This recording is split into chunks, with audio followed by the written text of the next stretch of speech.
Les sommiers de l'orgue de l'église de Crosne comportent la soufflerie intégrée. Alors ce que vous voyez ici est à vrai dire un anti-secousse régulateur qui va admettre le vent qui arrivera par cette petite boîte et par l'intermédiaire d'une soupape qui n'est pas encore posée, permettra au vent de rentrer dans le sommier et, voyez-vous, c'est un mécanisme très très souple qui est entièrement construit en peau et en bois et la réaction est immédiate.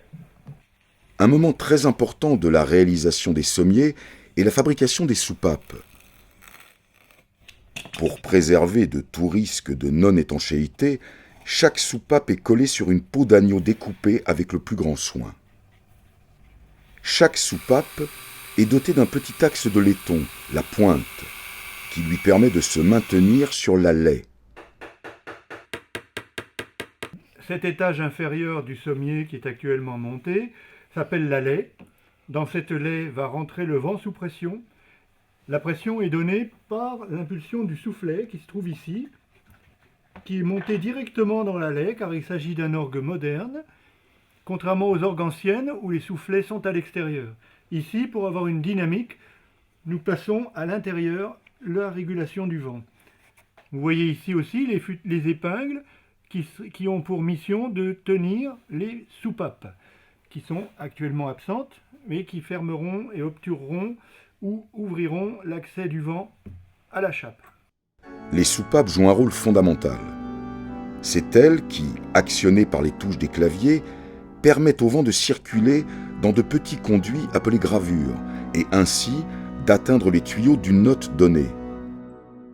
Parallèlement à la fabrication des soupapes, s'effectue la fabrication des chapes. Les chapes, longues lattes en bois de chêne, sont vissées sur le dessus du sommier.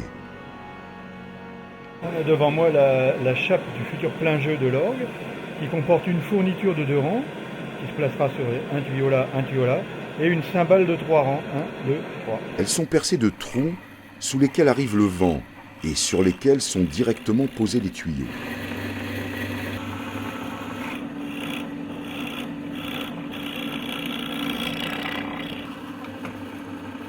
Le vent parvient du sommier par ce trou-là et alimente à chaque fois 5 tuyaux.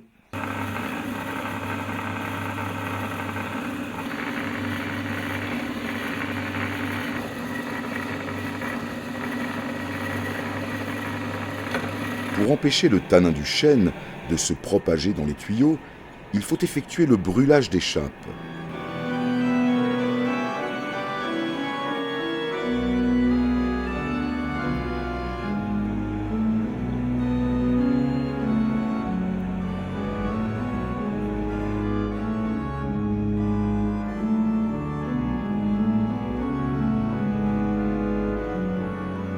Après la fabrication des chapes, vient celle des registres.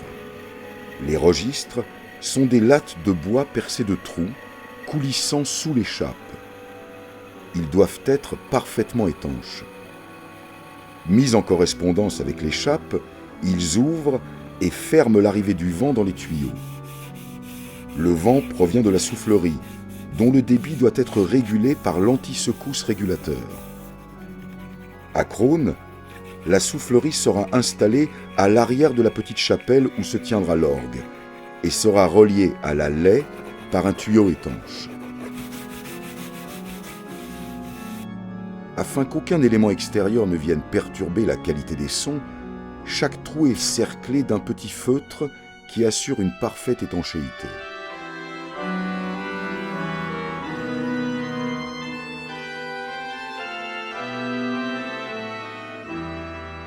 Voyons ce qu'on appelle la chape, qui est la partie sur laquelle les tuyaux vont reposer. Donc les trous fraisés qui sont là vont permettre d'accueillir le pied de chaque tuyau. Ici, on voit l'étanchéité qui permet au vent de ne pas aller d'une note à l'autre.